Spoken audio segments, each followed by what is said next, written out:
Saturday night can be a bit of a bitch. Saturday night is the loneliest night in the week. Well, it doesn't have to be. Load up Toxic Radio every Saturday night for the heavy metal happy hour with the one and only Fishman. I know that, dude. There will be interviews, ticket giveaways, a little bit of banter with Toxic Mike, and of course great metal from the 80s all the way through today. Starts at 7 p.m., runs until Fish says it's over. Everyone get out! Catch it only on Toxic Radio. Don't play it safe. Play it toxic. While you're rocking with us at Toxic Radio, don't forget to check us out on social media. I want details, and I want them right now.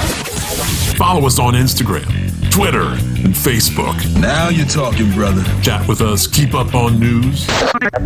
Just don't make it weird. Don't be a stalker. Don't be that guy. You just want to suck the joy out of everything. Toxic Radio. Get infected.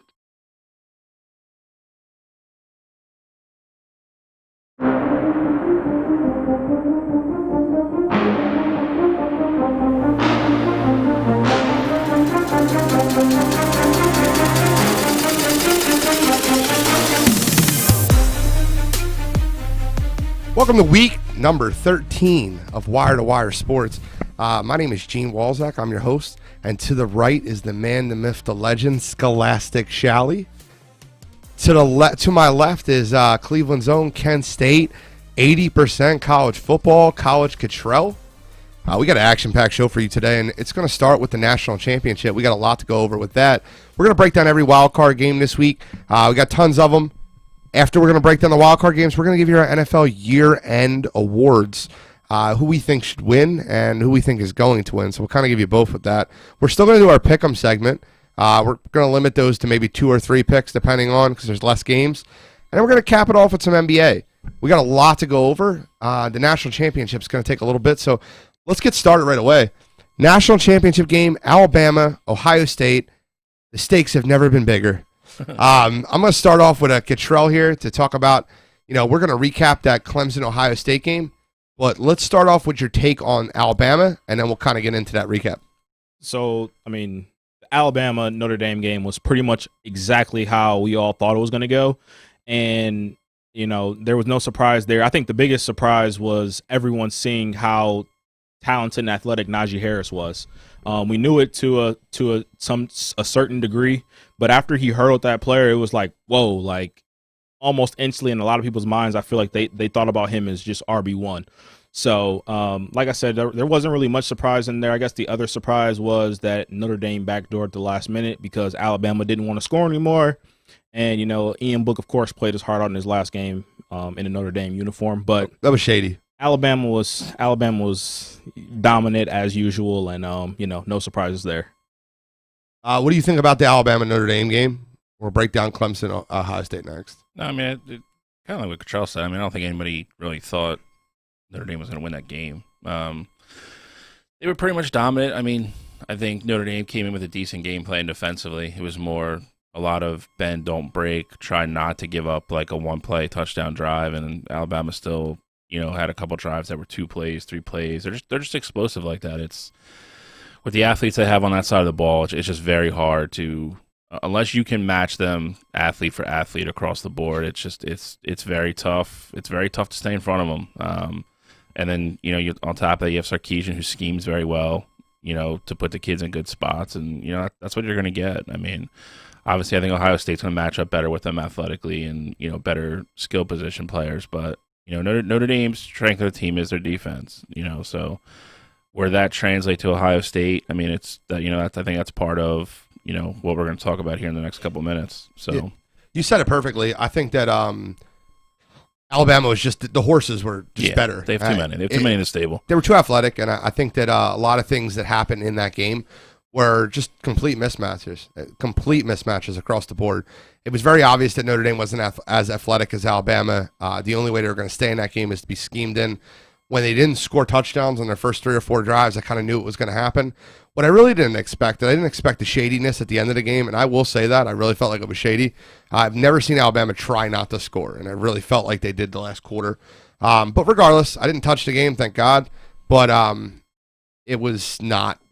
It was an ugly end of the game. We knew it was going to happen. We called that on the show. It wasn't close. The game that everyone wants to talk about, though, is Ohio State Clemson.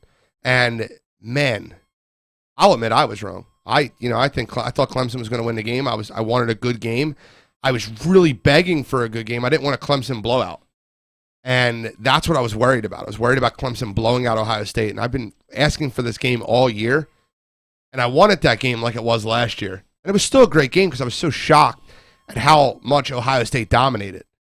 I mean, it started that way. It started amazing. I mean, it was 14-14. I was like, all right, like, here we go. Right. And then, they had Clemson had 2 bad drives in a row, and I think Ohio State scored on one of them and then scored on the third one. And then it was kind of, honestly, it was kind of over after that. I mean, there was never really I think there was glimpses where I thought Clemson might get back into it, especially in the second half. But, I mean, I don't know if Ohio State was ever in trouble for the rest of the game after that. I think that would be a stretch to say that. No, I don't think they were either. And I didn't expect Clemson to just fall down. I expected them to try to make a comeback, make it close. I didn't think they would lose by 21 or that bomb that Fields hit Olave with kind of broke the back. Clemson came out, scored, got the stop, and then I can't remember what happened after that. But then I remember that next drive, they had the ball for 2 plays, and he hit that 60-yard bomb. And that was just it. You could just see him deflate because they were back down by 2 touchdowns, and that was it. It was literally just going through the motions after that. Yeah, I mean, I'll tell you who did see it. Cottrell, let us know about your squad, man, because that was amazing. That was the best Ohio State's played all year. And I don't want to kid around because I've watched a lot of Ohio State games. They didn't play a game like that all year, and no, that was not. I didn't see that coming. So I 100% agree. They didn't play like a game like that all year, but a big part of that was because they didn't have to. So you saw a lot of these other, top teams get tested. Like Alabama had to go up against Texas A&M earlier in the year. They had to go up against Florida in the SEC championship game. Those are games where you have to bring your A game. And to Bill's point earlier in the year, the Big Ten was a little bit weaker this year. So of course Ohio State didn't have to bring it every single game. So they always did enough to win, but they never were just consistently great. And what we saw out of Justin Fields that game was that was by far his best game of this year, and that was the quarterback that we were so used to seeing last year. That was by far his best game as a college quarterback. Yeah, I was just going to say the same thing. Yeah, there's no way a game last year. I don't care statistically. You throw 6 touchdowns up on Clemson. That's it. 100%. And for those guys, you could see afterwards, just seeing all the tweets and the videos from the interviews, they took that 11th rank from Dabo Swinney personal. That was bulletin board material, and that stuck with them. So even if Clemson had been the better team, you knew Ohio State was giving their all just to prove him wrong. So obviously that was a bad choice by Dabo. I will say though that Ohio State's really been benefiting from the emergence of Trey Sermon. Say all you want about Justin Fields, but Trey Sermon is a guy that can change the momentum in certain games. And, if you're up big like that, how they were against Clemson, he's a guy that can just run the clock out, and he's going to run hard, fight for every single yard that's out there. I didn't see that at the beginning of the year from him, but, as the year went on, he's just shown that he's a very special back. And the defense did enough to, hold Clemson, out of the 50-point range that would have ultimately beat them. So I don't even think you've seen that type of blowout coming. No. I didn't. But I knew Ohio State could hang with them, and I said it last week. I knew there was no shot that Ohio State got blown out, and I wholeheartedly believe that.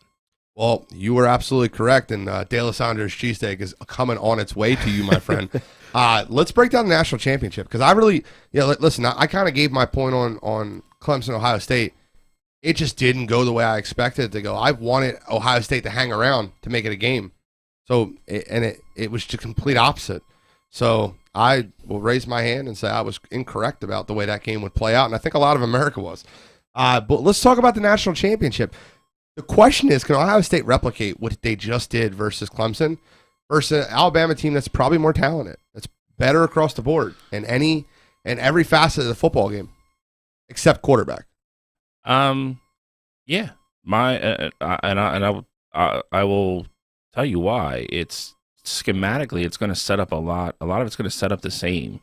if you have a weakness in the Alabama defense, it's on the back end. You have Surtain, who's good, but again, he plays one side of the field. I mean, so when Day really wants to get Olave away from him, he's going to be able to do that. And they're susceptible to the deep stuff. I mean, I feel like that's kind of like across the board, like always a big thing with college corners. They're just not used to that. Like that's why you see so many big plays in college versus the NFL. So my short answer is yes. I mean, they have, I will say they need to play like they played against Clemson to be in that game, because Alabama's offense is that good. They're that efficient. They're not going to have the 3 or 4 drives in a row where they're not going to move the ball or not threaten to score. I think it's going to be a track meet. I don't see how it's not. I think the over-under is like 76 or something crazy. But the only way it's not is if Ohio State doesn't live up to the billing that they did. I think there's no way that Bama doesn't score 40. I would agree with that. All right, let me just preface that. There's no way Bama doesn't score 35. Yeah. I want to be fair about that. I could see Ohio State winning that game 38-35, 42-35, something of that nature. But I cannot see Ohio State winning that game 35-24. No, I think there's a chance that it ends up going a lot like the Alabama-Florida game and the SEC championship game. I think it goes, they get 1 or 2 more stops in Ohio State, and Ohio State gets up into the upper 30s, lower 40s, but they're going to be in the lower 50s then. And that was the point that I was going to bring up, is that, Florida scored 46 points on that Alabama defense, and we know how talented they are as a team. Of course, Bama's always strong on defense, but if Florida can score 46 points on you, Ohio State definitely can too, because I think Ohio State's proven that they're a better team than what Florida is. So, they have the better quarterback, they have the better running back, and they have very comparable receivers, if not better than what Florida has. Pitts ultimately would, be the best wideout for either team, but, Olave and Wilson, I might take those guys over Grimes and Pitts from Florida. So I think Ohio State definitely can hang with Alabama, and this won't be a case of them being outmanned, offense to offense. The defense is what the real concern would be. The big thing with Pitts, though, is, and you, like Saban even said it, after the game, he said he was worried sick about it was the matchup thing. Like he's like, we don't have a natural person to run up and down the field with him, and that's why they don't have that safety that they're so used to having. And he's like, they could go to him whenever they wanted to, and that's part of what kept Florida in the game. Florida has very good skilled players too. No, they do. And again, Kyle Trask is, he's not Justin Fields, but he's not 3 tiers below or anything like that. Right. I think it comes down to 3 things for me, and I've actually rewatched both games this week. Trey Sermon's huge. I think I do think between him and Najee, whoever has the bigger game, I think that team has a way better shot of winning. And Alabama's going to run the ball a little easier than Ohio State's going to. And that's not a diss on anybody else. Edge. They're going to run the ball on the edge. Because the edge of Ohio State's where the issues were. Correct. And they were that way early. Like, Clemson went down that field like a hot knife through butter that first drive. And, Ohio State did what they could to get stops. And when Clemson got in quicksand and they kept trying to dig out of it, they kept getting stuck. I think that Harris, Smith, and even if Waddle plays, it will be just too much on the outside. I think Bama is going to eventually ultimately win the game. That's like my pick. But I think it's going to be a close game. I think Ohio State's... See, listen. Justin Fields made his case that he's 100% the second best quarterback coming out of college football this year. He can make himself a real lot of money and guarantee him that number 2 pick if he goes out there and throws another statement on Alabama. If he has a bad game, if he looks like he looked versus Northwestern, or like he looked versus Indiana, I mean, you can see him going 3, 4, 5, 6. But I think that he can make a statement and solidify that number 2 pick, have a team trade up to get them. Even if the Jets don't want him, have a team trade up to get him. I think that statement will be made. I love Justin Fields. My Justin Fields love affair is consistent. Chris Charlton on the wire line was on there a second ago asking, if you think Justin Fields will be like every other Ohio State quarterback, and the answer is no. The answer is no. Justin Fields is already the best NFL quarterback ever to come out of Ohio State, and he hasn't played down in the NFL, in my opinion. Anyone want to dispute that? No, I mean, I think it'll be clear. We talked about this a little bit yesterday between us. There weren't any other great Ohio State quarterbacks that came out, but what's different about Justin Fields is that he's a natural thrower of the football. So, coming out, a lot of the other Ohio State guys, not like they went first round, outside of Dwayne Haskins, of course, but it's not like the other guys, Terrell Pryor, Braxton Miller, Troy Smith, those guys weren't first round quarterbacks. They weren't expected to be these great quarterbacks. They were good college quarterbacks, and given the right offense, maybe they could be playmakers, but no one thought they were going to be perennial all-stars at the quarterback position. So that's what's different with Justin Fields. And like you saw in the game against Clemson, he can make the big throws under duress, taking the big hits, and even after he got injured, he was still throwing some dots out there. So that's what's different about Justin Fields. That touchdown pass he threw, I thank you for bringing up that point. After the hit, he came out for a play, came back in. That touchdown pass he threw and then hobbled off the field was amazing. It was that was awesome. The corner, I guess it was a corner throw. I think it was to Olave. Am I correct? Yep. That was awesome. Just rolled out on the run. It hit the receiver perfectly in the corner of the end zone. I couldn't be more impressed with what Justin Fields did. And if I was a big Justin Fields fan before the game, I became a bigger one watching it. Absolutely. Sorry, you can finish whatever point you had. I apologize, but no. you got me reminded of that point. That was huge. Yeah. Justin Fields is definitely different, and I will say this too about Ohio State. This is another game where, essentially they're playing with house money. Of course, it's a national championship game, but no one really thinks that they have a shot to win this game. So it's like, the pressure is not on them. More pressure is on Bama just because they have all these guys. And like I said, it's a national championship game. Of course, there's going to be pressure on your back, but it's not, outside pressure like you guys have to step up to the plate. You guys have to hang with Bama. The point spread says it all to me. I think that we haven't seen a chink in Alabama's armor, though. And I think that's the thing that we need to all understand is like with Ohio State, I've seen a chink in the armor. With Clemson, I've seen a chink in the armor defensively versus Notre Dame. I've seen Ohio State play bad games versus Northwestern and Indiana. I have not seen Alabama play a bad football game. Now, they play games where teams hung with them. But, we saw their defense be bad, like how we saw Clemson's defense be bad against Notre Dame, though. Like how it was with Florida. Outside of that Notre Dame game, the Clemson team with Trevor Lawrence really hadn't had any blemishes. The only thing that ever concerns me about Alabama is they are very good at coming out of the gate, and by the gate I mean the beginning of the year, and playing in fifth gear all year. And when they get pushed, you don't know if they have the sixth gear. And then there's been games, against Clemson or other teams where you kind of have that overconfidence in them coming into the game, and you just expect them, like you said, go out and front run and just get on top and roll through. And then they do get challenged. They don't answer well all the time. You'll know a lot about that football game the first 7 minutes.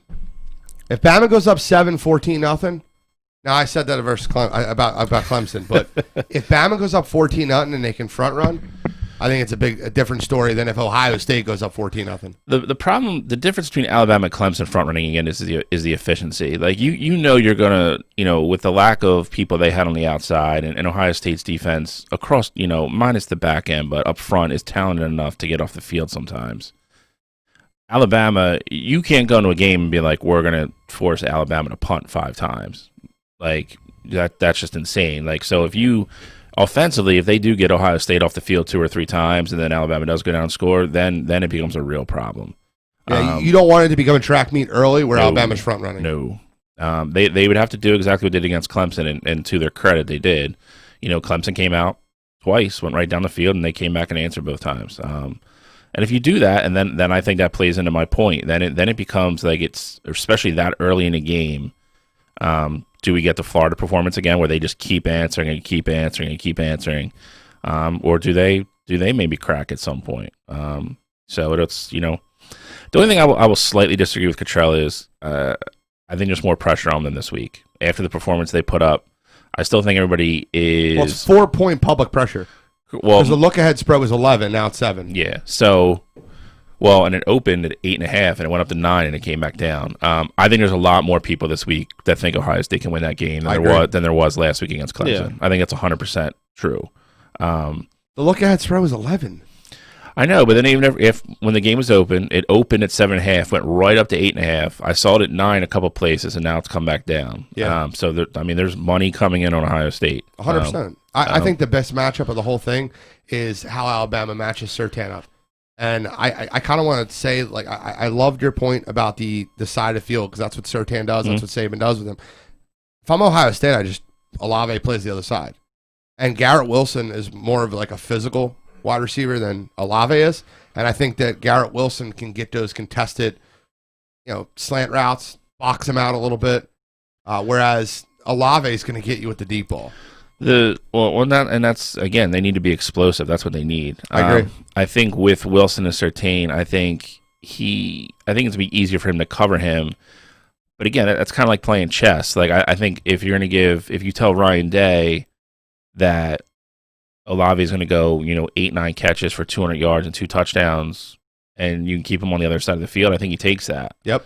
And I think it's going to be the same thing on the other side of the ball. Menchie is no slouch himself. I don't know what they're going to do with Wade. Not being I've been on Sean Wade's case all year. There's no part of me that thinks Sean Wade can cover Devontae Smith. So I'm very curious to see what Ohio State does. You got to believe that Sean Wade's going to open up versus Devontae Smith. I don't think they have him travel. I'll say that. Okay. But see, that leads me to even a bigger that's where I feel like the advantage is Alabama even over what Ohio State can do. If you're just gonna let Devontae Smith line up on the other side of the field with not Sean Wade, he might go for 300 yards. I feel like they won't have him travel just because of the way they play defense.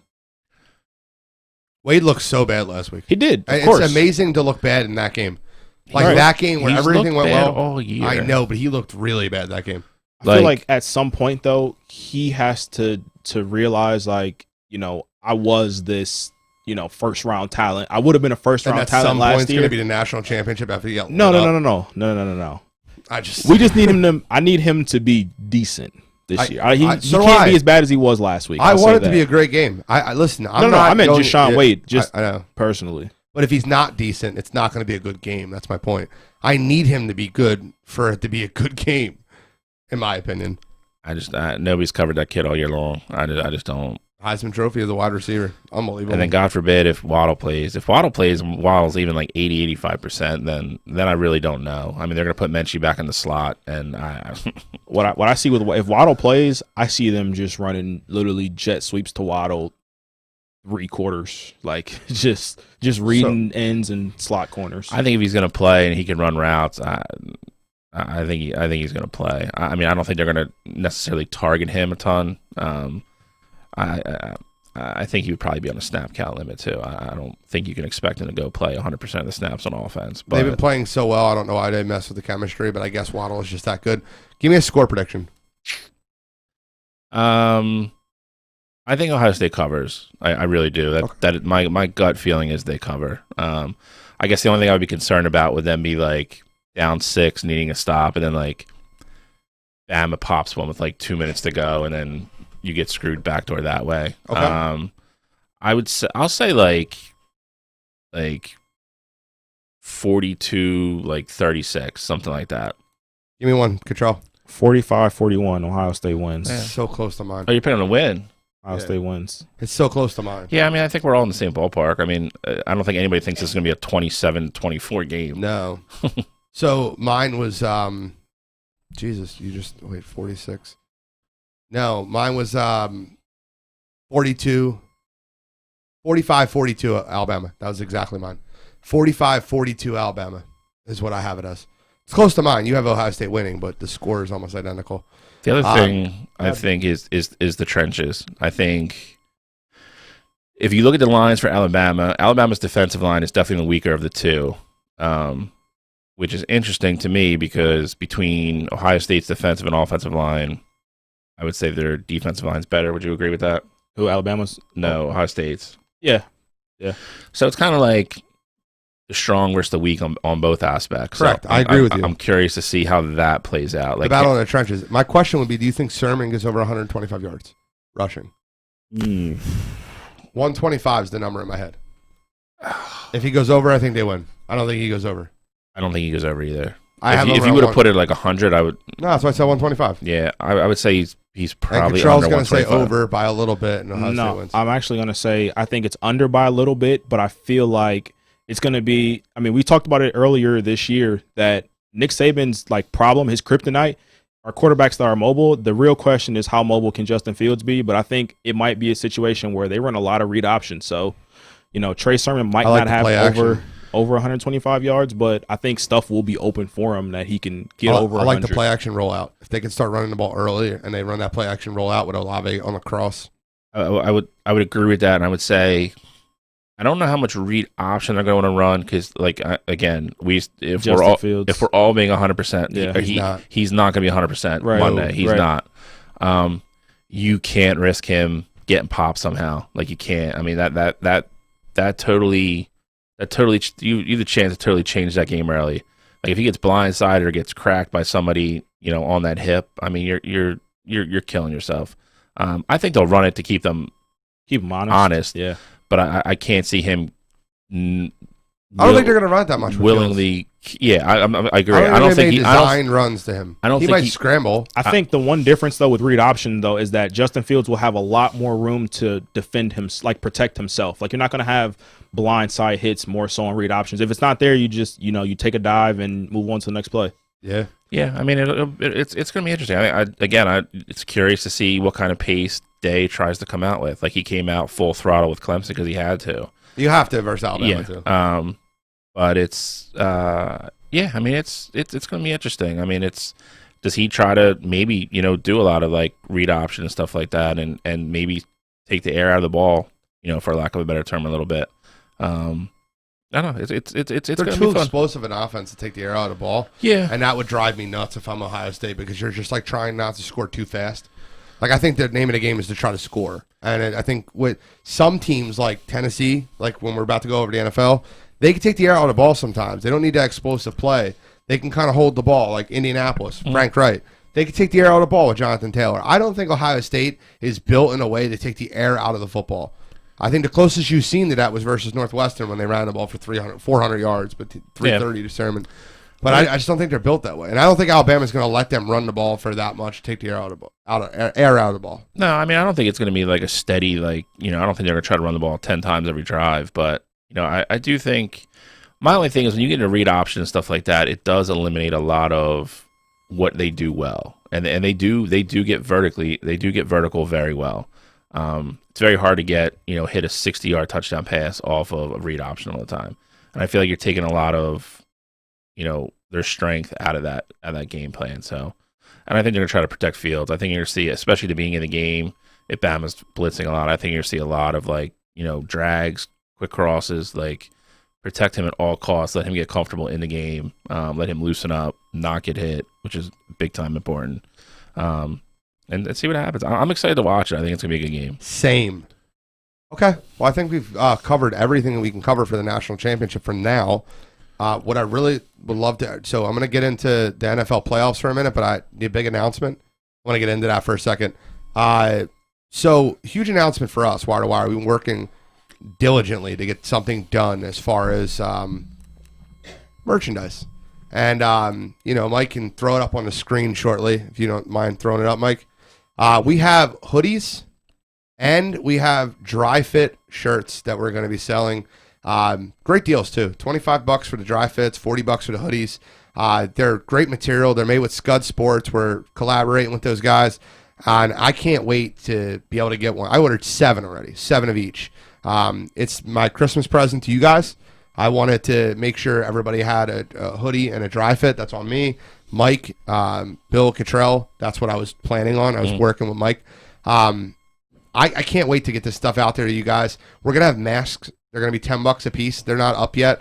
But we're working on T-shirts, which are not going to be expensive at all, and women's leggings. We're working on a deal with that. So we got a lot in the works right now, and I cannot wait to share this with you guys and to get the apparel out there. I think the stuff looks incredible. I think they did a great job of designing it. I love the color schemes. We can get it in gray. We can get it in black. I think the blue really pops with the gray, which is why we're showing that one. But, You can get it in different colors. I've talked to Mike Burrell about it already. But Scud Sports has been awesome. They've been awesome, and I love their logo. I love their design. I love the Love Park on the left side. I think that's going to be super cool. So that was the big announcement, everybody. I hope that you guys want some merch, and we'll get into NFL playoffs, Wildcard weekend, one of my favorite weekends in NFL. I think that these produce some of the most exciting games.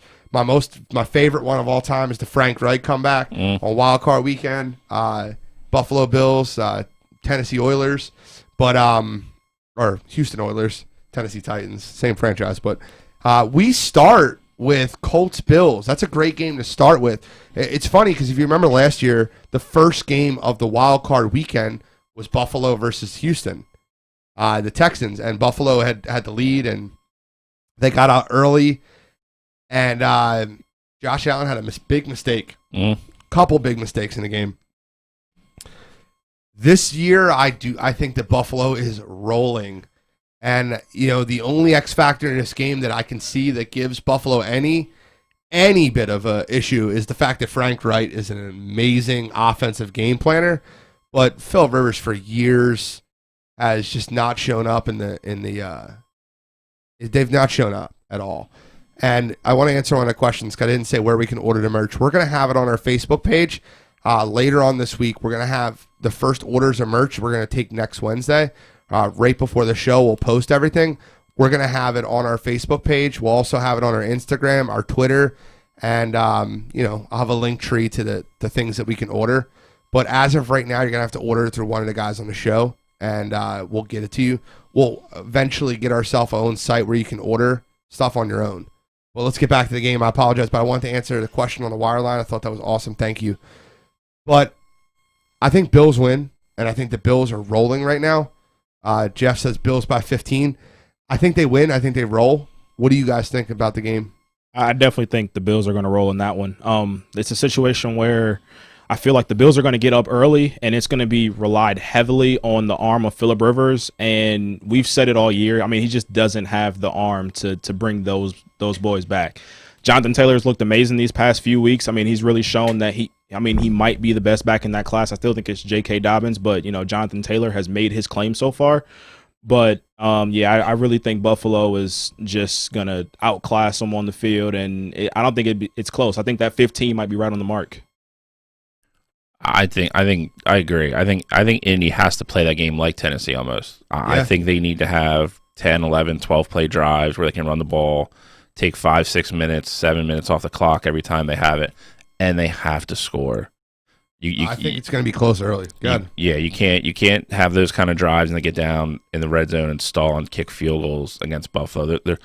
They're playing so well now, especially offensively. They're going to score. You have to go into that game knowing you're giving up at least 28, and I don't see a way Indy getting there and holding them under it. And Buffalo's defense isn't bad. I mean, they're good. They're aggressive. That's exactly what I was going to put up. They've gotten a million times better over the last few weeks. Buffalo's defense is Josh Norman's really researched.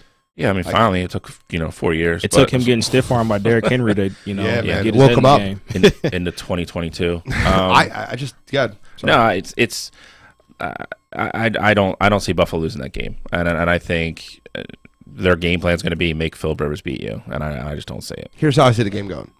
I think Tennessee hits them in the mouth early. Indy, you mean? I think Indy hits them in the mouth early.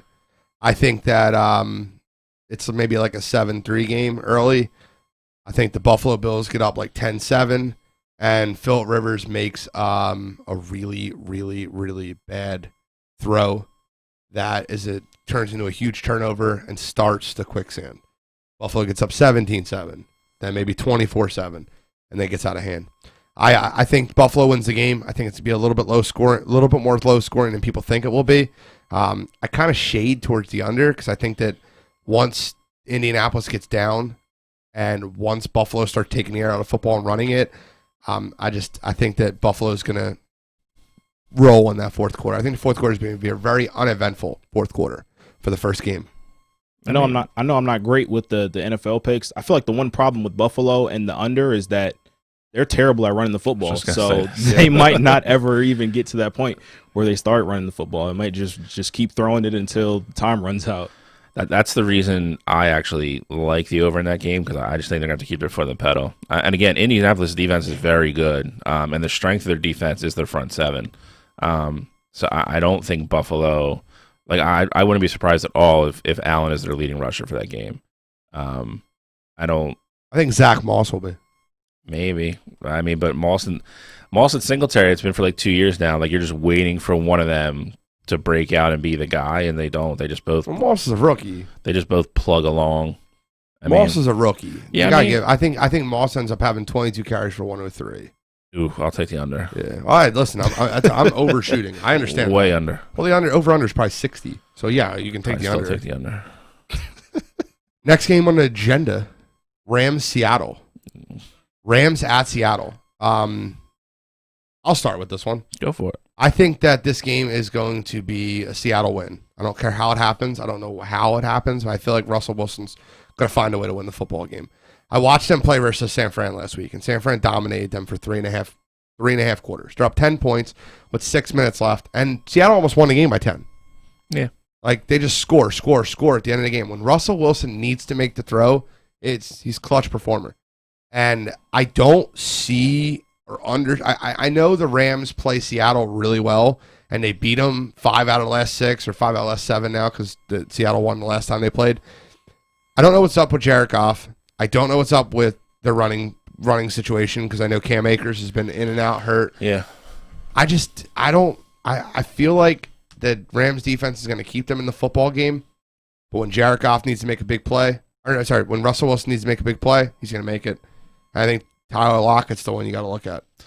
100%. I mean, you're going to get DK and Jalen Ramsey all day, which is fun to watch. But he is the one guy that's been able to handle DK. So, it does help to have Lockett on the other side. I do think Goff matters in this. I think if Goff doesn't play, I don't think they have a chance in hell of winning that football game. If he does play, I can't see him being able to like throw the deep ball very well or anything like that, and I think that's going to hurt them because I think once Seattle realizes that, then he's going to start getting crushed. Running, I think they'll be fine. They do get Cooper Kupp back, so they'll be at full strength. But I agree. You mean full strength? Well, Goff just had thumb surgery. Yeah, I know. I mean, I still think if he can grip a football and throw it, I think you have to play him. I mean, how's the weather going to be in Seattle this weekend? I didn't look. I don't could know. rain. It could be cold.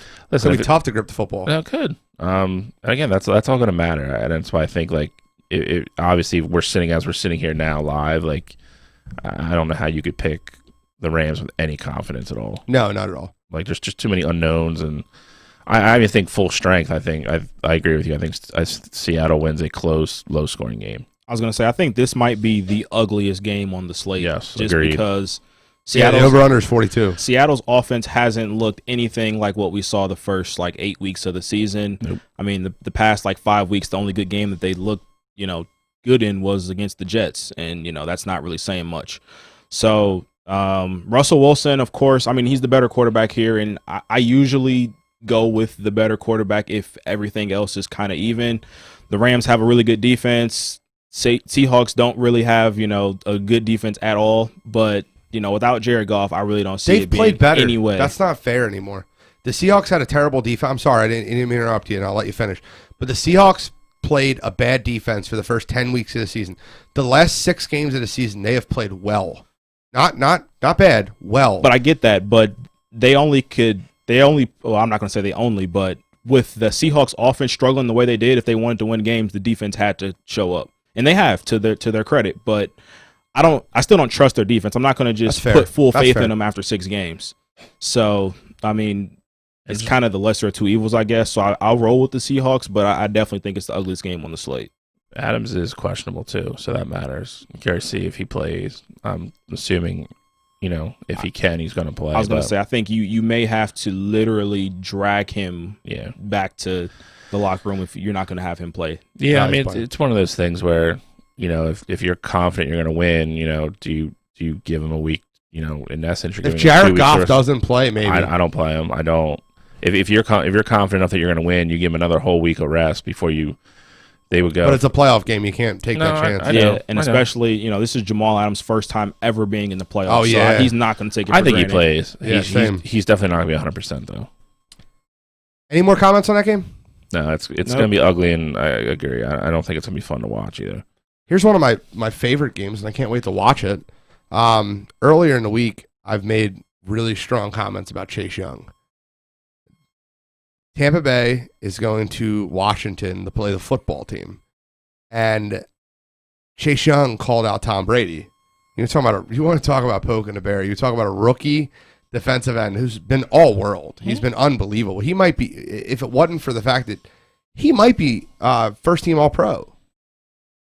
Like he might be the second defensive end, because if they list Donald as D tackle, I mean, a lot of it would depend on what they do with Donald, because TJ Watt's definitely going to be one of them.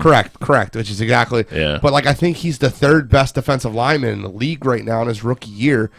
And Montez Sweat on the other side has been playing absolutely. And Brady's a statue. Yeah. He doesn't move in the pocket at all. So I really, really am intrigued in how this football game is going to go. A lot of people think that Tampa Bay is going to roll and Tampa Tom and playoff Tom, and I don't.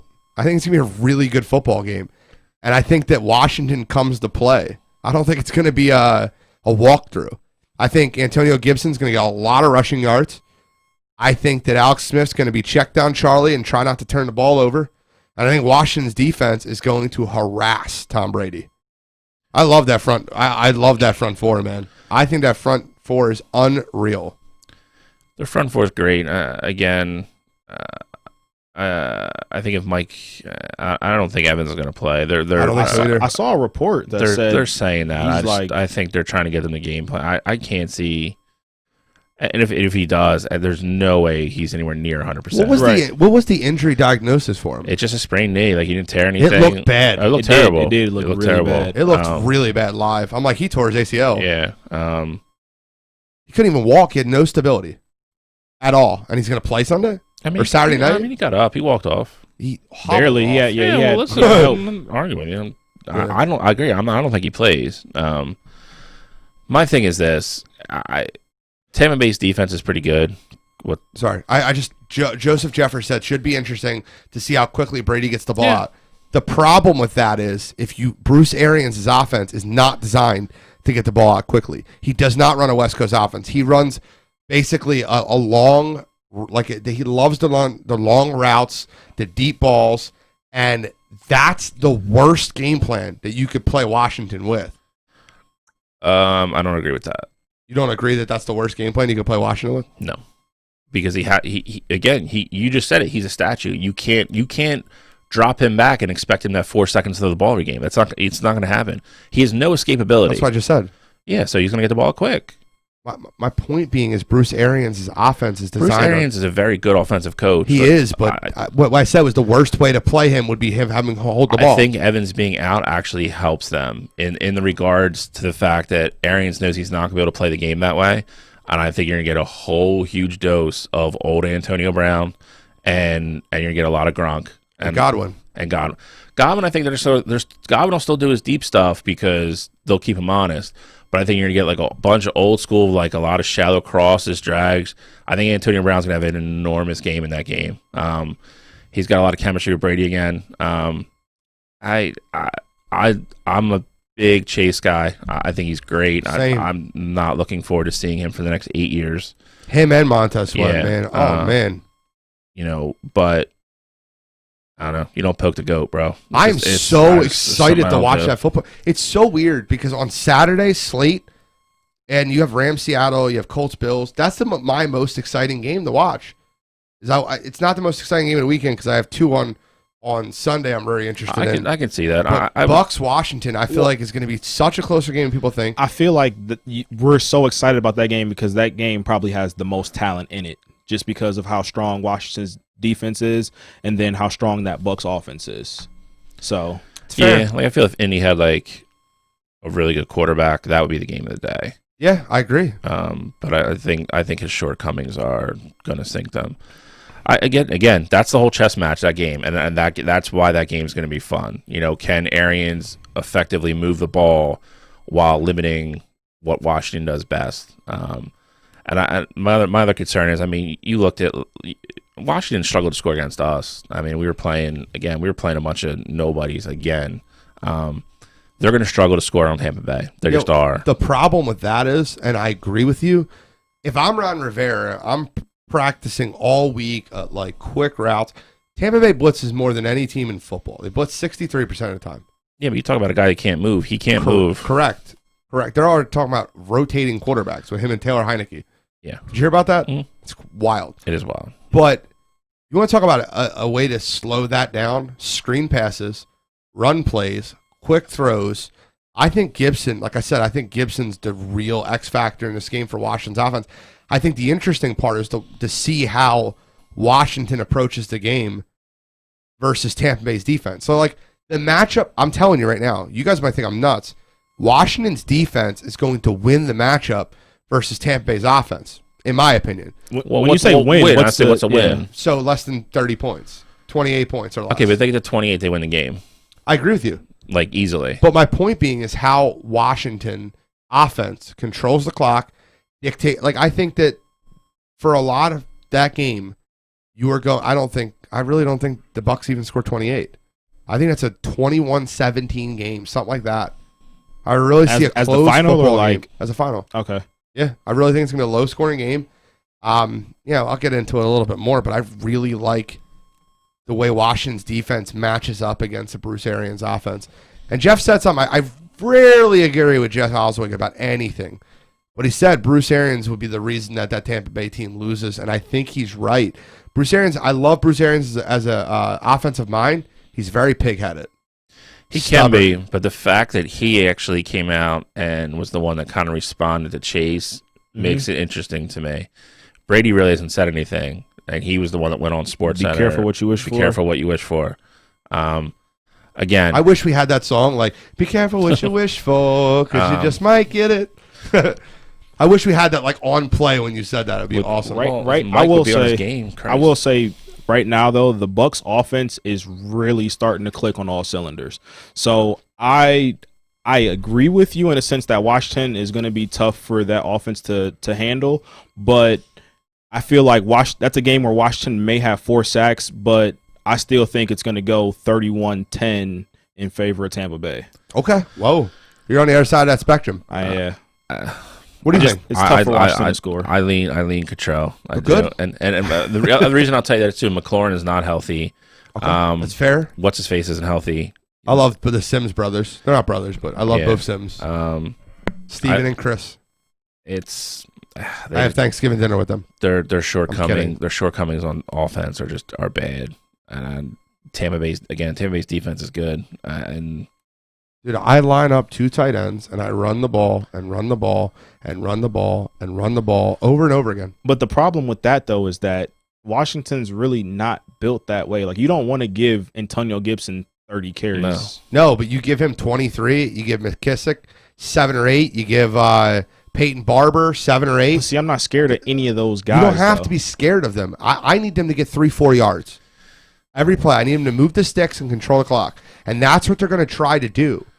I'll tell you, me and Ron Rivera talked last night. They're going to try to do that. They're going to try to control clock and limit the possessions. So what happens when Tampa Bay tries to load the box up, and then you try to make, you're making Alex Smith beat you? Well, if you watch Washington, I watch them way more than probably a lot of people because they're in our division. If you notice what they run a lot of motion. And like almost the same motion, but 6 different plays off the same motion. Like they'll sweep Sims across. Right.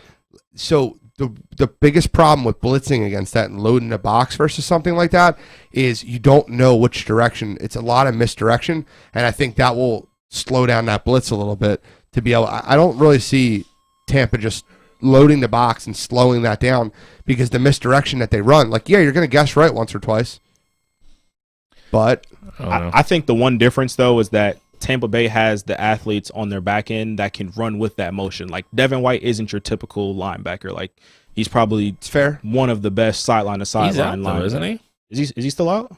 I thought I read something today that he wasn't playing. That might be kind of tough then. But again, Gibson's bagged up. McLaurin's banged. Neither one of those guys are anywhere near 100%. I mean, I don't know. It's the NFL playoffs, baby. Nobody's 100%. No, yeah, but I mean, Nobody. There's 100%, and they both. Again, when you're a skill level guy, the worst thing you want is to have something wrong with like your feet or your knee or your ankle, and they both have those. So they're I don't know. I just don't. All right, so both of you guys think Bucks cover the 8.5? Yes. Yeah. Okay, cool. Next game, Ravens Titans. I mean, I think it's probably the best game of the weekend. How 100% is. Well, and it's the 1 o'clock game on Sunday. It drives me nuts. It's the best game of the weekend. It's gonna be an incredible game. It's a revenge game from last year. Cleveland and Pittsburgh. It's a revenge game. Depends on that. I'll get into that in a minute. Yeah. But it's a revenge game from last year.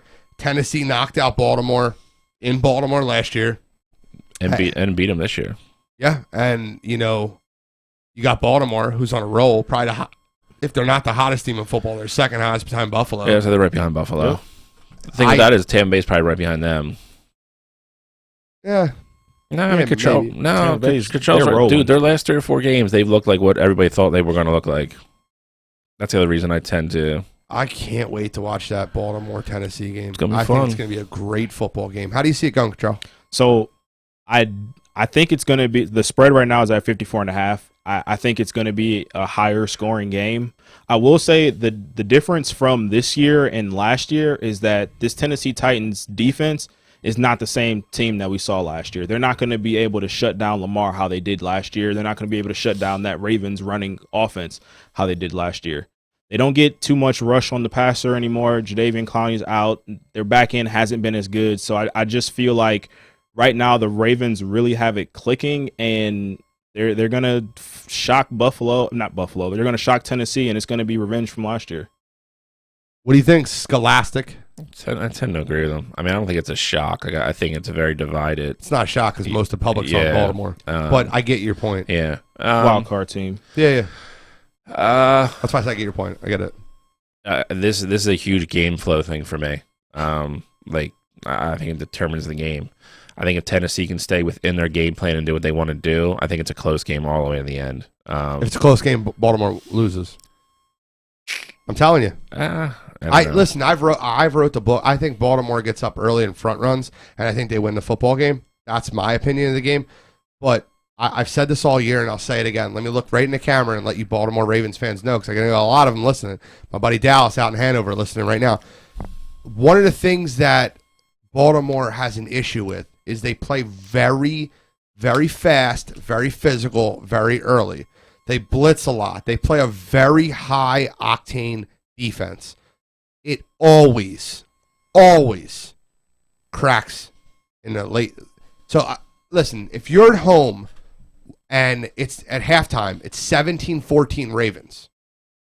Bet the second half Titans, you're going to win a lot of money. I don't think it's going to happen. I'll probably be laying money on Baltimore in that game because I think Baltimore wins it. But if that game's close at halftime, Tennessee wins it because they're going to pound, and that Baltimore defense is going to gas. I'm telling you, that Baltimore defense gasses constantly. I go back to when they played my Eagles.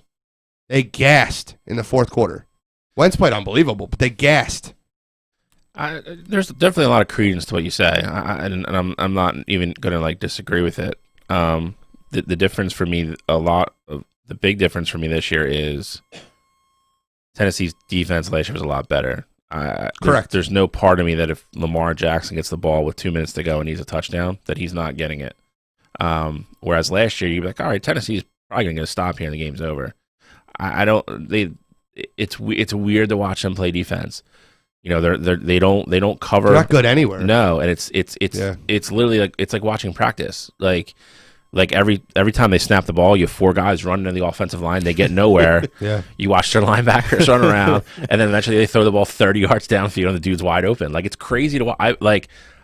I know how frustrating our defense is to watch. I would have gone through 3 TVs if I was a Tennessee Titans fan. And it's weird because it's not like they're terrible. Right. They have to. No, if you look at them, if you look at them on paper, you're like, that should be a good defense. They have talent. I don't know if it's scheme. I don't know if they're playing too much zone when they should be playing man. I don't know what it is.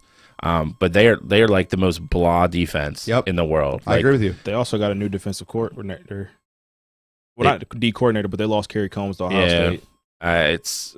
I mean, maybe that's part of it. That probably is. You know, it's they have nobody.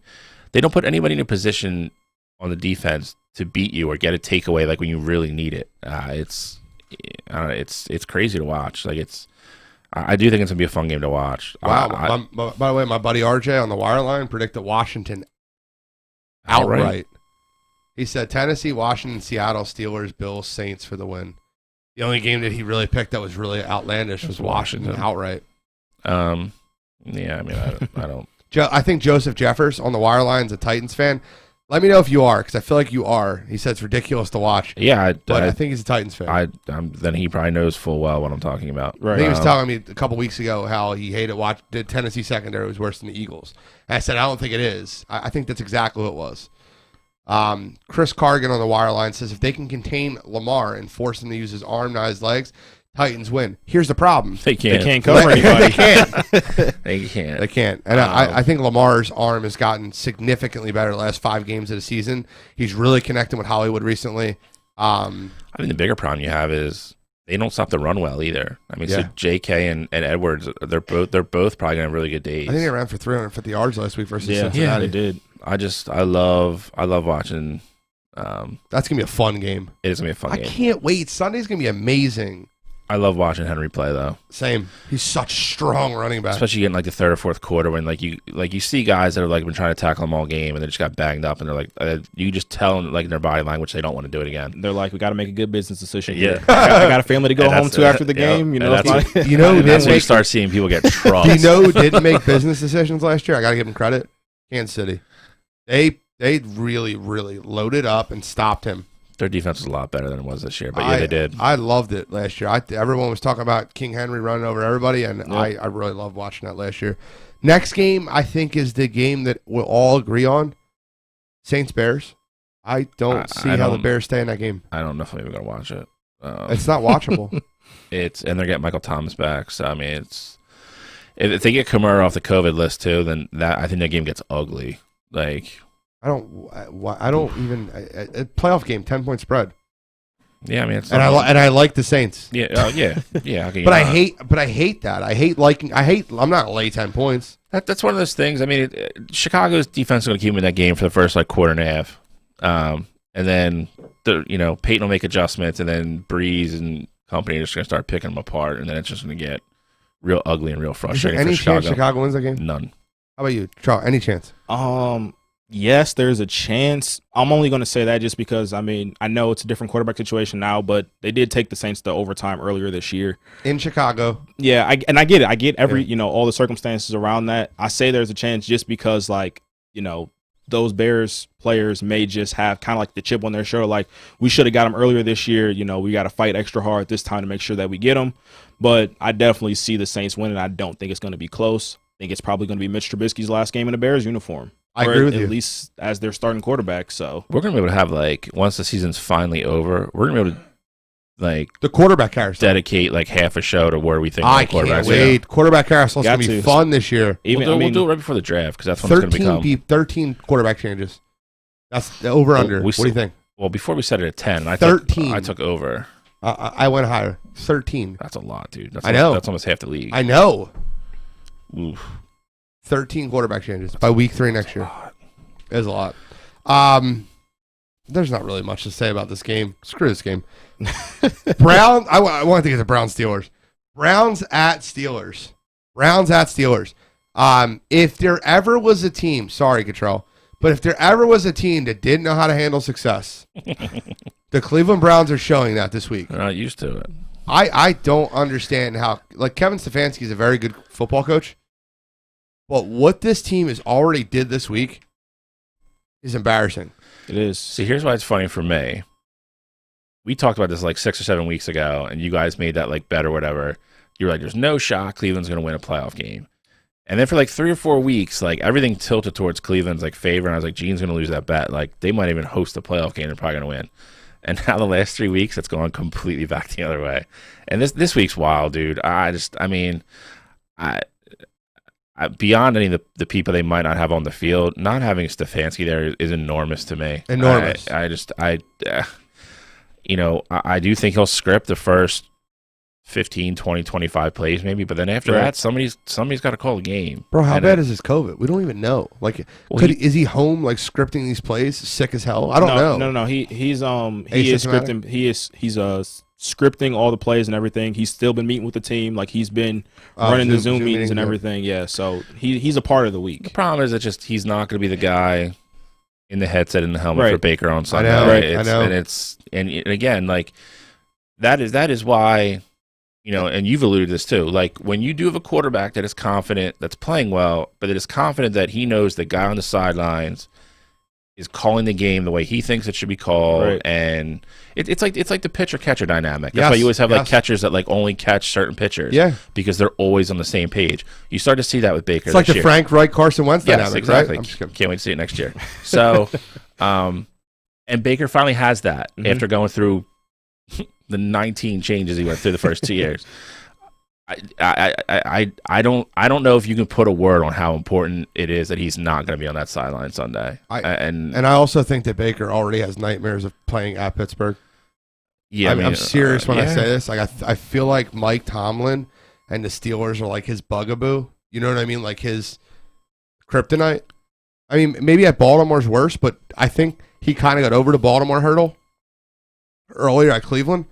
But playing at Pittsburgh, that team has just done nothing but get decimated. The one thing to watch that I do think helps Cleveland a little bit is if Hayden doesn't play. And I don't think he's on track to play. Nobody on the Browns receiving corps scares me. Jarvis Landry is their best receiver, and I don't think he's that good. But when you don't have a number one corner like Hayden to put on him, it becomes a different passing game for them. It's fair. And I mean, Denzel back? He should be if he's eligible to come back. So, as long as he goes about everything the right way, he can play on Sunday. I think it's an ugly low-scoring game. I think Pittsburgh wins a low-scoring game. It's a divisional playoff. That game could be 19-12, like something ugly weird. That game could be 15-12. I said 19-12, and you corrected me to 15-12? It could be 13-10. It could be all those things. Tiny, diehard Browns fan on the wireline. But Baker sucks. All right. Whoa. It's not a Baker fan. No, not at all. Not even a little bit. It's the mentality, just because of how he is off the field. That's fair. That rubs people the wrong mind way. Him off the field, though. Why? I would mind him off the field. He hasn't won anything. He's in 58 commercials. He's doing commercials. That's his marketability. It has nothing to do with the way he carries himself. As a quarterback, it does. I also think you look at the way. See, I wholeheartedly disagree on that because you look at the way the guys play for him and talk about him. I think his rookie year you can make that statement. I don't think you can make it now. I can. So my whole breakdown on this game is Charles doesn't want to get into it. I saw No. I've always been a fan of Baker, but it was annoying to see kind of how arrogant and cocky he still was even when we weren't winning. Yes. I will say that. But now it's like he's talking the part and he's actually, performing on the field. So I'm okay with it. And I feel like if you are a good quarterback in the NFL, you kind of have to have this like chip on your shoulder and this like swagger to you. But at the same time, like you have to perform if you're going to carry yourself that way. So he's definitely. Yeah. If you want to talk about knuckleheads, talk about the two idiots that caught drag racing the other night. That's my point. That's the people. Starting left tackle. I get it. He's a rookie, but like you got to know like this is the playoffs. It's completely different now. Is your other boy playing? Teller? Yeah, Teller's going to play. Teller played last week. So, I mean, they have that going for them. The crazy thing is I still think it's a close game. I said 19-12. That's close. Yeah. I mean, I still think it's a one-possession game. I want to hear your breakdown. I was going to say, the one thing that was kind of, I guess, shocking to me was that last week we played Pittsburgh, playoffs on the line, and we really didn't get that much Nick Chubb in the game. It was a really close game, and, I mean, he just didn't have as many carries as I thought he was going to have. Like, he broke the 40, 50-yarder early, but outside of that, like, it was a lot of Kareem Hunt. So part of me has me thinking that there's going to be, like, a lot of stuff that Kevin didn't want to get on film just because he knows that they're going to play them this upcoming week. But then the other part of me is just, like, after we get off script, there's so much unknown, and I don't know what we're going to do. So I think it's going to be big that we're getting a lot of guys back from the COVID list, especially defensively. Offensively, we do lose Joel Bitonio, our Pro Bowl left guard. That's going to be a big blow, but I really just don't know what to expect in this game. I'm hoping for heavy Kareem, heavy Nick Chubb, and they're able to just keep control of the football. And, you know, Big Ben's arm isn't as great as it used to be, and I think you could argue that Mason Rudolph has a better arm with the deep ball at this point. So I'm not really worried about Ben beating us over the top. It's just that I'm worried about the big plays happening with underneath stuff, like Claypool catching the 8-yard slant and taking it to the house and things like that. So what's your prediction on the game? Yeah, go Homer. Go Homer. I know you're going to. You told me yesterday. Why don't we just call him Homer Simpson? His last name is literally Simpson. I like it. I can't pick. It's like you guys picking Dallas. I just can't do it. Yeah. I'm going to go 2017 Browns. We both picked Dallas, didn't we? No, I picked Dallas. You did not. I thought I did. No, you said Eagles by like 10. I said Dallas Cowboys by 6. Yeah. And everybody crucified me for it all week. I got called a scumbag. You picked Dallas. Bro, listen, exactly. I didn't want to be right. I can't pick Pittsburgh. I didn't want to be right, but I knew it was going to happen. All right, what's your game prediction for that game? I think 2014, something ugly and low scoring, and I lean Pittsburgh. I'm going 19-12 Steelers. I think it's gonna be fun to watch because I think it's gonna be a physical game. Yeah. They are division rivals. I mean, they're playing each other back-to-back weeks. Like, that's crazy. That's like a hockey thing. I got a fun 3-team teaser for everybody out there. I was telling you earlier. Yeah. I think it'll be fun to watch. It'll be a good game to end the weekend on. I think it's 3-team teaser. You guys want to win some money this weekend? 3-team teaser. You want to take the Buffalo Bills plus 3.5. You're going to get them 9 points. They're going to take plus 3.5. They're not losing the football game. You're going to get the Saints at a Pickem. You're probably getting -1. They're not losing the football game, so you're good. You got 2 wins. And then you take the Cleveland Browns plus 15.5, and they're not losing by 15 or more. I'm sorry. That's your 3-team teaser. It's going to hit. Bet it. Have fun. Make some money. the run I'm on. If I bet it, you'll know because it'll be like 20-3 in like the fourth quarter. That's how you'll know if I took it or not. I hope Shally doesn't take it. I'm just kidding. Yo, Shally had a parlay last night that was unbelievable. Everything hit except one game. Or it was 2 nights ago. It was 2 nights. It was the Pelicans game. Yeah, They're up 10 with 30 seconds to go, and they lost the game in overtime. All right, Pickem segment. Let's go Pickem segment. How many games did you pick, Cottrell? I got 2. All right, give me 2. I like the Seahawks at 3.5 versus the Rams, and I like the under in the Saints Bears at 47.5. Okay. You don't think Mitch is going to move the ball, right? No, I think it's going to be similar to what we saw last week with the Saints in Carolina. You know, maybe the Saints score like 30 points. Meanwhile, the Bears are at like 10, 13. Okay. Give me we got 2 or 3? What do you got? I have 2. I took the Saints. I think the Saints are going to cover. I think the Bears defense keeps them in that game for like a quarter and a half. And again, Peyton, you even saw it against us. Peyton is a very good at making adjustments on the go type coach. He's going to figure out what starts working. I expect him to have Kamara and Michael Thomas back, which is a totally different team then. And Chicago just isn't going to be able to move the ball on that defense enough to stay in that game. Okay. And then also I took Seattle with the points because I think even if Goff plays, he's nowhere near. He's not going to be able to throw the ball anywhere near what he normally could, and when he normally can, it's not great anyway. So I'll take Seattle. I did 3, but one of them's a money line, and it's because it's playoff week. I got football team plus 8.5, plus 9, whatever you want to get them at. I think they're going to keep the game very close. I also have the under in that game. So I have football team and under. Hey, a fun little 2-team teaser would be football team plus 14 under 51 if you want to do a 2-team NFL teaser. Same game parlay. I like the football team plus 8.5. I like the under in that game, 45. And I like the Seattle Seahawks money line. The 3.5 seems so freaking weird. And Russell Wilson has so many last-second drives where they kick game-winning field goal. I mean, if you even go back to the year that they played versus Minnesota when the kid from Minnesota missed the 30-yard field goal in the Ice Wasn't Bowl. even 30. I was gonna say like 21. It was terrible. Freaking extra point. But my point being is Seattle always finds a way to win these ugly, weird games that are like 1, 2, 3 points. Seattle's going to win the game. I don't think the fighting Jared Goffs are going to move on. But I think Seattle money line minus 165, minus 175, depending on what you get it at. What's the spread on Buffalo Indy? 6.5. I love Buffalo there too. It's a one possession game. Like I like Buffalo there too. I can see a backdoor though. Easily see a backdoor. Like Colts score a touchdown to make it within 6. Yeah, ugly. I just stayed away from that one. That's Pickem for this week. I love my picks this week. I really do. I think that we can end up going 32-13. It'd be beautiful. Get all 3. Plus hit that teaser. That teaser is going to be nice. All right. Let's move on to NFL end season awards. I have them all here. Shally, I'm gonna start with you. I think that we talked. I think you have a lot of similar. You know what? Let's not do it that way. Let's do it a more fun way. Okay. Let's do a topic and we all say who we have. That's fine. We'll go around the horn. You want me to start? We'll start. You know what? Pick one. Pick any one you want. Any award you want. All right.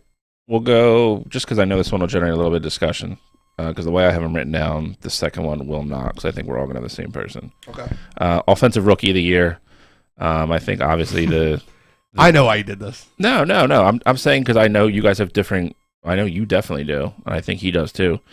I have Herbert, and again, I would not be mad in any circumstance if Jefferson wins it. But I have Herbert. Control, who you have on offensive rookie here? Justin Herbert. Okay, so I know who's going to win it. Justin Herbert's going to win it. That's not what the discussion is. What I think, person I think that should win it, his name begins with Justin too. It's Justin Jefferson. I think that setting the rookie NFL rookie record That was for smooth. receiving. Yeah, I was like, I liked it. Veteran radio lead-in right there. I like it. It was good. I think that Justin Jefferson setting the rookie record for receiving yards. He looked unbelievable on that team. I eat my words not wanting to draft him on draft night because he was a slot guy. I was one of those idiots, Eagles fans. I'll admit that. Howie Gene over here. Oh, stop it. I'm not Howie Gene. I would have traded up and got CeeDee Lamb. That's what I would have did, but that Howie Gene didn't do that. That's what makes it even worse. We could have stayed there and still got the best guy out of the whole thing and didn't have to move. I don't know if he ends up being the best guy. He is right now. I know, but CeeDee Lamb with Dak Prescott looked amazing, and when Andy Dalton came in, Dak might not be there next year.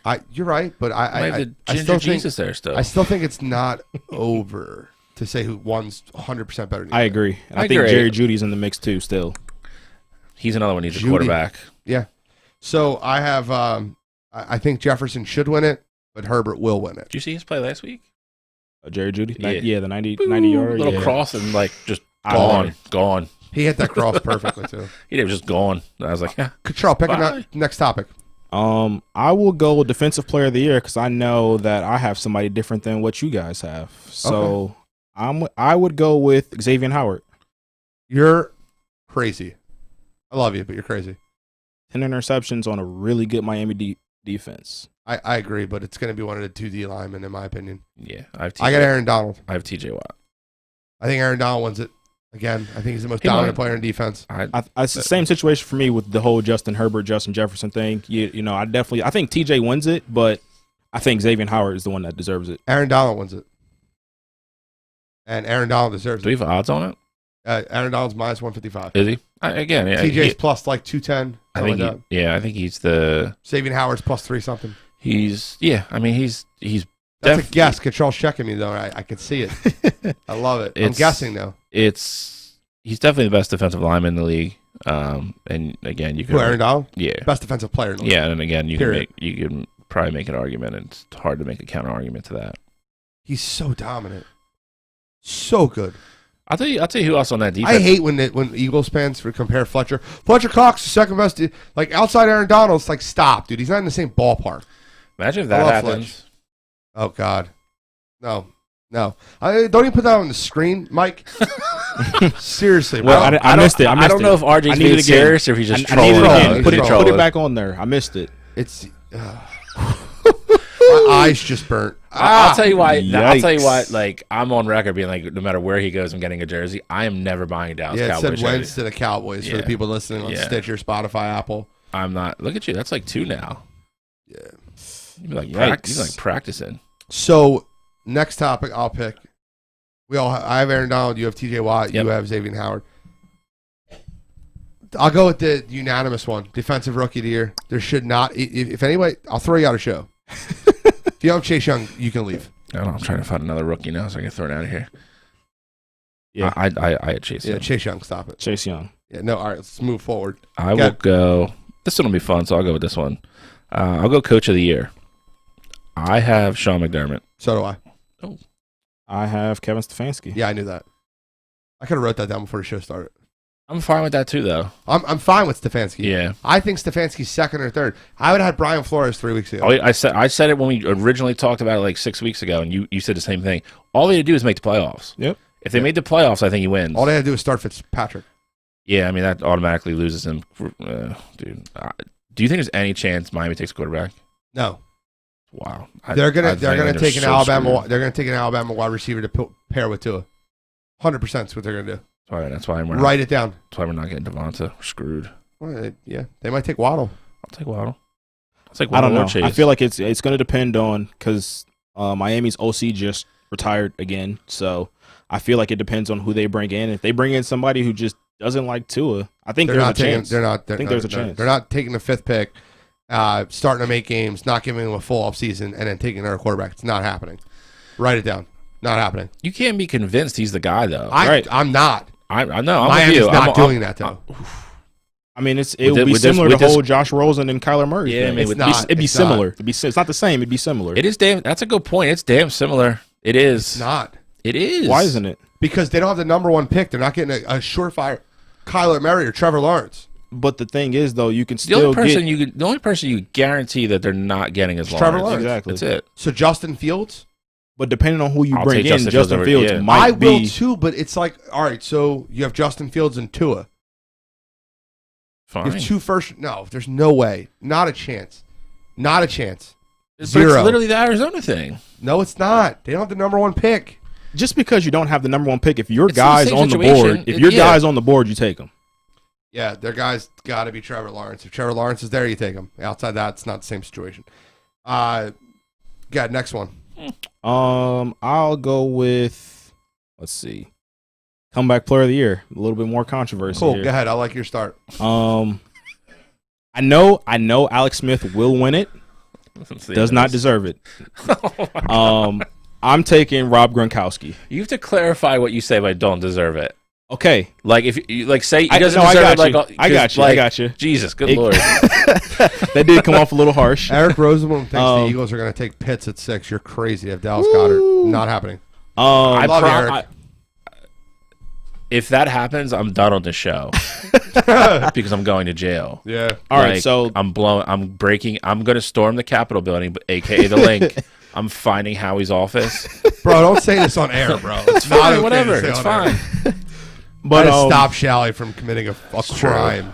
Alex Mike, Smith, edit that out. I get it. You know, his leg it could have been amputated. We didn't know if he was ever going to play football again. That's nice. He has the nice feel-good story. He's going to take But the drunk. he has He's 6 like, touchdowns that's and nice. 8 interceptions. Like it's no big deal. 6 touchdowns, 8 interceptions. You don't win the pity awards in the NFL. I'm sorry, Alex Smith, but I'm not giving it to you. Cottrell's new nickname is Blackheart. Who do you got for comeback player of the It's year? Alex Smith. So do I. Alex, all right, so let me give you your rebuttal. If there was a year where there was anybody else that had like a really good comeback player of the year story and Alex Smith's stats were where they're at, then I guess you could have this conversation.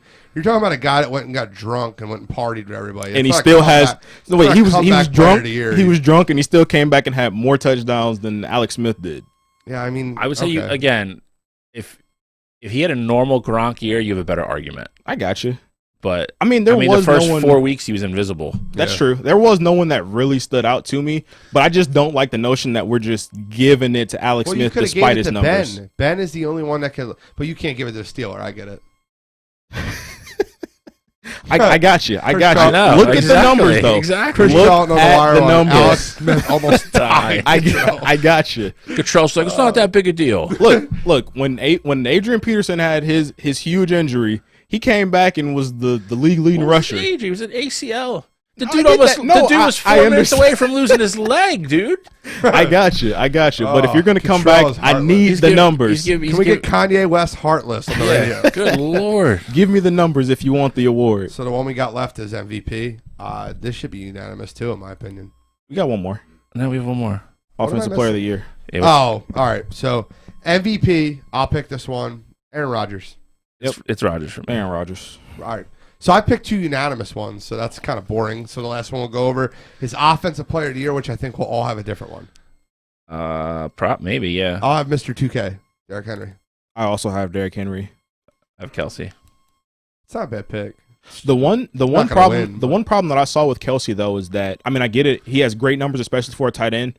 But Diggs ended the season with more yards than him, so if I feel like Diggs would deserve it a little bit more than what Kelsey It's a wide did. receiver, though. I get it. Travis Kelsey had the best statistical Tight season end in the ever. history of tight ends. I got you. Derrick Did that Henry. happen every year, though? No. Like, yes, it Kittle, does, yeah, actually. Kittle just recently did it. broke it. All right, so then he went and broke And it. the year before that was Ertz.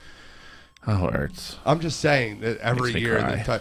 because the tight end position has evolved so much, you're constantly getting the greatest statistical. What do you tight think? end What do season. you think we're getting back for Ertz and Wentz to Indy? I don't know. That'd be great. A bag of Doritos, Cool Ranch. I don't know. I read and I forgot where the article was at, but it said 2nd round pick for Carson. Yeah, that's crazy. It's not happening. You got a first It and said- 4th for Sam Bradford. It said every single GM in the league knows that Philadelphia is desperate, and so that's why I think that his plays stock is into at an it. all-time low. I get. You got I a also- first and 4th for Sam Bradford. I get you. I don't think the It's Eagles, not apples to apples situation though. I don't think the Eagles trade him for a second though, No. unless it becomes beyond. my point. Beyond toxic. Carson Wentz would have to Like, walk in the office and punch Howard Roseman in his face. I still want to Be do trade it. for a second. I'd I know. I'd be like, he deserved that, so we're gonna let that slide. We're going to let it slide. If you would have drafted Justin Jefferson last year for him, you wouldn't have got punched in the face. Speaking of that, can we at least address the elephant in the room with the Eagles game? With the tanking? They're tanked, whatever. Let's address that. We haven't really, Okay, it that's wasn't fine. on a topic, but I wanted to at least address it because I've heard. There's two, I don't want to say two sides, but there's two different points to this. Okay. And it's the people that don't want to acknowledge the one point, which is pissing me off. You could say whatever, like Doug tanked, it is fun. Yes. I'll agree with that. Doug didn't tank. Jeffrey tanked. Okay, whoever it came He from. was told to tank. Okay, There's no way that was on him. And that's fine. And I think they tried to get out in front of that by saying Nate all week was going to play. But however you want to play that out, that's fine. You can't. What were the Giants? 6-10 or 7-9? 6-10. 6-10. You can't bitch about relying on another football team to clinch your playoff spot when you're 6-10. You stink. You're terrible. You're 6-10. You had 15 other weeks during the year to win one more football game, and then you don't have to worry about what we do. Again, if the Giants and Joe Judge, oh god, yeah, Joe Judge, hot fudge, whatever. He's giving his Emmy award-winning press conference. Yeah, I would never do that. Yeah. As long as I'm the coach of the New York. Shut Yeah, up, bro. yeah. Shut up. Listen, all right. This is different if the Giants are 10-6. Yes. It matters. If they're 10-6 and you're like, damn, we won 3 out of our last 4 instead of losing 3 out of our last 4, and we're pissed we didn't back into the playoffs. Yeah. If you're 10-6 and you won your last 3 to get to 10-6, and you're like, damn, you're at home, God, we need the Eagles to pull this game off, then you can bitch. Then it is very really altering what's going on. And then on top of that, the Eagles are playing a team that held their own destiny in their own hands anyway. So there's really nowhere for the Giants to really stand on some dignity hill and scream from the top of their lungs. I was so sick of the tweets. Oh my god! Eli Manning. This is why I don't like the Eagles. Yeah, Fletcher. You don't like we the don't Eagles. like you. Yeah, you don't like us because we own you. That's why you don't like us. I'll say this: just me having no dog in this race. Yes. I don't think Joe Judge comes out with that press conference if you guys just have Jalen Hurts out there and you guys lose. That doesn't happen. So I think he has a right to be angry, but he can't be mad because he only won he only won 6 games this year. Yeah, exactly. I was going to say something like that, but I didn't want to. But he's right, though. He definitely has a right to be mad about it just because, I mean, you guys openly tanked. Like, I would be mad about it. I still don't give an F. Like, right. No. Like, it's not for you to be, you know, Jacksonville like, I don't think he cares about the what entire you year. want. We openly tanked for 1 game. Yeah. For not even a 1 game. It's a quarter of a game. The thing is, though. Not even a quarter. I don't even know if Jacksonville openly tanked, though. That team is terrible. Yeah, well, how do you think they tank? You just trade everyone away and cut everybody that's any good. Okay, yeah, but they tanking. still played hard though. Like that's like the Sixers tanking. They didn't just we didn't really try to lose games. We just you're scoring a lot of points. You're just gonna go on another team next year. I understand. I understand what you're saying, but that is different than putting in your 3rd string quarterback when you still don't even know what your 2nd string quarterback really is. But that's what like. People need to stop like acting that game was like it was like 34-30 and like Hurts had all these like amazing numbers. No, I get that. There was no guarantee he was going down the field. He looked terrible. I get that, but he had 72 yards passing. If that game was to get you guys in the playoffs, there's no chance you pull Hurts to put real quick. Nate in. 4 games. Jalen Hurts second half, 7 points. 7 points. Not the guy. I mean, we have to spend a whole other show arguing on it. Your franchise quarterback that you want is on this roster. It's not Jalen Hurts. Yeah, I agree with you. But again, I'm tired of talking about it. I just wanted to make my point about the tanking thing. I wanted the 6th pick, so I called Doug up and said you need to not win the game. So he put Sudfeld in for me. Thanks, Doug. I'll say this. I know the 6th pick is more important. I feel like no matter, even if you guys were at 9, I think you probably still get the same guy. No, negative. You still get the same guy. I'm gonna tell you why. Because if the Jets decide to stick with Darnold, which I think they're going to. Yep. If they don't take what's his face from Oregon, tackle, yeah, they're taking a wide receiver. No, they're taking. You don't not take the quarterback if you're not taking the All-Pro left tackle. That's going to be okay. But they took their left tackle last year though. That's the only reason why I feel like they might not take tackle. And can you imagine if that kid goes 3? Who? Penny Sewell. He can't go 3. He can't go 3. I think. So he's got to trade up for that pick. I do think if they openly come out and say they're keeping Darnold, I think they're going to trade down. They might trade back. Yeah. And Miami might do the same thing too. I mean, no, Miami's taking a wide receiver. I'm telling you that but you don't have to take a wide receiver at 3 though. If you want one of those 3, you do. Yes, you do. If you want Chase or Devonta, you have to take them there. You can't move down to 9 and think they're falling because they're not. Because Waddle will be the only one there at 9, possibly. But here's the thing: if we stay put and Chase or Smith are on the board, we're taking one of them. Right. So that's 5 other teams have to pass on either Chase or Devonta Smith. That's not happening. I agree with you. There's no way you move back to like 9 and get him. There's no shot. Travis Wiley on the wire line asked who is our starting center. Isaac Seumalo. I think the one reason why I will say that I think you might still get the receiver at 9 is because I think there is a really good chance that there is a run on quarterbacks early. I don't think so. I think there's 2 quarterbacks that go early. Zach Wilson might go 10. But we got to wrap up NFL because I want to ask these 2 questions NBA. We already put it out there. We're going to talk a little NBA. And I'm going to ask these 2 questions, and I'll give you guys a minute apiece to break them down. I hate rushing through NBA because I love it, but we have all year to talk about NBA. This is NFL playoff week. 3 months of NBA coming up. I agree. But are the 76ers and are the Phoenix Suns contenders to win NBA championships? I'm not saying you're going to bet them to win, but are they, do they have a puncher's chance to win an NBA puncher's championship? Chance? Absolutely. I think it's a greiter chance for the Sixers because it's going to be easier for them to come out of the East, obviously. Absolutely. I think I'm with you though. I'm on the Phoenix boat. If Phoenix isn't in the Western Conference semis, I'll be shocked. Shocked. I think Phoenix is going to take whoever they play in the Western Conference semis with the LA team they play to 7. I think they can beat the Clippers. I think they're a better matchup for the Clippers. I really want to see Clippers Lakers in 7 games. So do I. I wanted that last year, and the Clippers blew it. Yeah, they choked. Well, I just think the Clippers match up really well with the Lakers. They don't match up that well with other teams, but they match up really well with the Lakers. They do because they have length and they can play defense. Correct. But again, are you getting Paul George what you've seen this year so far, or are you getting normal playoff Paul George when he's Casper? Casper. Which one are you getting? Because if you get that one, then you're screwed. Yeah. Because you just don't have enough secondary scoring outside of him and Kawhi. Yeah, but I mean that's Love when, my Lou. I love Lou too, but that's when Lou comes in. And you can't have to rely on Lou for 25 a night, and if George doesn't play well, that's what you need out of him. Right, and you lost your sixth man of the year to the Lakers. So the Lakers. I need control, and then I need Bill to recant something in a minute. Are the 76ers? Yes, I think they can contend for a championship just because, like Bill said, I think they have a good chance of coming out of the East. And if you make it to the dance, you got a chance. I will say with that Phoenix team though, I don't see them getting past that Lakers team, and I don't see them getting past the Clippers. So I don't think that they will be a legitimate contender this year. And even the Nuggets, like we see they turn it up, once playoff time gets here. With that Lakers team so far, what we've seen, like they haven't even gotten close to hitting their ceiling yet. Like it seems like they're cruising, and they're 6-2 right now. They're worse than they were last year. They're cruising. Who? They're 6-2 and they're cruising. I think they're older. I think they're like I definitely think that the roster is better constructed this year. I think it's worse constructed. I think they're deeper, but I think they're deeper as in like they have more guys that get put on the floor. I don't know if you're getting the same quality minutes that you're getting out of what you got last year. I agree with you.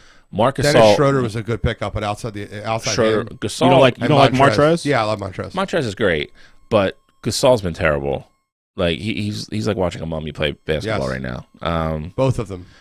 And that is where like you downgrade there. Like Dwight Howard's a better player than Marcus Gasol is right now. The Nuggets are not better than Clippers. Chris, stop it. It's not going to happen again. Nuggets look terrible right now. They do. They're 2-5 or something. Yeah, I think they barely won last night against somebody bad. Joker had a really nice pass though. Outside that, well, I mean, I think he triple double. Yeah, he did. Listen, the way the Sixers are playing right now, I mean, you can't. Who's playing better in the East? I need you to recant the Daryl Morey. I'm not recanting anything about You Daryl have to Morey. recant it. Why? Because we're 6-1. Did we win the night? Yeah, 7-1. I think so. I don't know. I didn't check. Give me the final score. Sixers, you got it better at one. I know Beal went for like 70 probably. Beal had like 60 when we went on air. They won 141, 136. Yeah. Another dub. Beal had what, 70? 60. That's it? Yeah, he scored 5 points in the fourth quarter. Maybe we decided to guard him in the fourth corner. Ben stuck him in the fourth quarter. That's probably exactly what happened. It is probably what happened. Toby at 19, JoJo at 38, Simmons at 17. What did my man Seth finish with? 28. Yeah. Seth Curry action. Bench was terrible. No, it wasn't. Except for Shake. Yeah. You let me finish talking. Good Lord, bro. No, you can't finish. I'm like reading down the box score. You're like, no, he did it. Like, you didn't look at it yet. Sixers, Suns, if they were in a 7-game series, who wins? Quick answer. We got to roll. 6. Sixers. And what? 6. Sixers and 7. Barely. Squeak by. All right, you got to be kidding me. Control, God. All right, so there was a lot of candidates this week. I will say that. There was. But I'm going to go with the Chargers management for the firing of Anthony Lynn. Like this. I really hated that move, especially. I mean, the Chargers are an organization right now that's coming off. They lost Phillip Rivers this past year to a new team. Anthony Lynn was in a situation where he has his backup quarterback. He's missing his 2 best players on defense in Joey Bosa and Derwin James. And he wins his last 4 games of the season. They finished the season up 7-9 in a division that's actually pretty solid. Like, you got the Chiefs, who are the reigning champions, and then you got the Raiders, who were pushing for a playoff spot late into the season. So I really hated this move from the Chargers, and Anthony Lynn was on a really short leash. I didn't think he deserved to be, and I'm really confused by it. So, LA. Come on, you gotta be kidding me. I like that one, actually. I was actually shocked he got fired. He shouldn't have got fired. No, to Charles' point, too, at one point, because Ingram was out for a while, at one point you literally had your top 3 defensive players. And Eckler was out for 7 weeks. Yeah. Yep. But they have a quarterback that got picked 3rd. It's going to win Offensive Rookie of the Year. What more did you want him to do this year? Agreed. And then on top of that, the kid's obviously comfortable with that scheme and with that coaching staff, and you just pull it all out from underneath them. It's terrible. It's terrible. They might regret that one because I think he's a good coach. Especially watching like Hard Knocks this year. Like, I liked him a lot more than I even did. But anyway, I'm going with Gene's main man. I'm going with Kyler Murray. I like gamers. I like guys that play hurt, guys that play injured. You want to be number one pick. You want to be the guy. You want to be all these things. You can't sit on the bike of a do or die game. You have to win that game to get into the playoffs after you've played pretty terribly for the 3 weeks prior to that. I know Gene wants to blame it on Cliff Kingsbury. It's fine. If he was healthy enough to play like he was for those last 2 or 3 series of the games, he should have been out there on the field with his team the entire game, trying to win that game to get into the playoffs. Don't try to play hero. Don't try to be the guy that comes off the bench after the third quarter and start chucking the ball and be that guy. If you want to be a guy, you want to be a leader. There's either you're hurt or you're injured. He was clearly hurt and he could have played, and he copped out on his guys. Sorry, that's not okay with me. I like gamers. I like guys. I like guys like like Ben, like Baker even has a little bit of it in him. Like guys that are just going to go out there like you to drag them off the field. Not I twisted my ankle. I don't feel real good. I don't want to play. That's not okay with me. So for this week, for me, it's Kyler Murray. You gotta. Come on, you gotta be kidding me. I'm not going to talk about Kyler Murray until next year, so I'm not going to even respond to this joke, this laughable joke, but that's fine. For me, it's Jeffrey Lurie, and it started right after we got our show Thursday morning when the news came out that Howie Roseman and Doug Peterson would be back next year. The next day, Carson Wentz, the news came out that it was fractured relationship between him and Doug Peterson, and he wanted out. He would even restructure his contract to get out of here. Then, I'm 100% sure, I know this happened. I was in his box when he said it. He calls down and tells Doug Peterson to throw the game. I wanted him to throw the game. I did. I understand that. But that is not coming from Doug Peterson. And then Doug stood up there and took the heat like the good soldier he is. Listen, I need to see a lot from you, Jeffrey. I need a lot from you. This team is in salary cap hell. You've let your buddy Howie Roseman draft terrible players for 4 straight years. I cannot take this anymore. I can't. It's driving me nuts that you have Howie Roseman still making draft picks for this football team. You're $50 million in cap and your team sucks. You got Doug Peterson making play calls. You've never replaced Frank Wright when everyone knew he was the instrumental part. You need to step in and make something happen. I'm tired of watching this bullshit. You can't play favorites when it comes to being a general manager in a billion-dollar organization. Jeffrey Lurie, I'm normally a fan, but this week... Come on, you gotta be kidding me. We're going to wrap up. Been a great show. Had a lot of fun. This was a fun show. Anybody have any final comments before we go off air? I do. I got 2 quick ones about both the year. You got to be kidding me.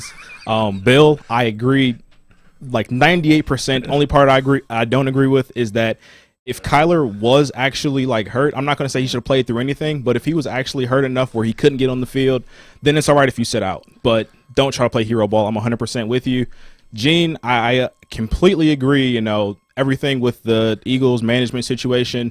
But the one good thing that you guys got going for you is that you do have John Dorsey on staff now. And, say what you want about him and his money management of contracts. He can draft good players. So maybe they listen to his input a little bit. I hope so. Bill, any final thoughts? No, even to piggyback on yours, my thing is you come out 2 or 3 weeks before that is Lurie, pretty much showing your disdain and how unhappy you are with the direction of your franchise. Yeah, the Cleveland game where he didn't show up. Get out of here. And then you do nothing about it. So then you go home and go, you know what? We're going to bring everybody back that has put this ship, into the water. Schwartz retired because he couldn't stand deal with it. Yeah, correct.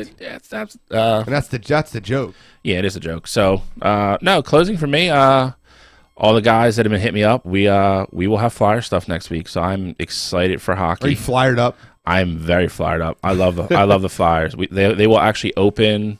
Actually, no, they'll be done by the time we go on air next week. So that'll be awesome. So we will preview the Flyers in the NHL season next week. Sounds like a plan. I got one thing that I'm really excited to get the merch out there.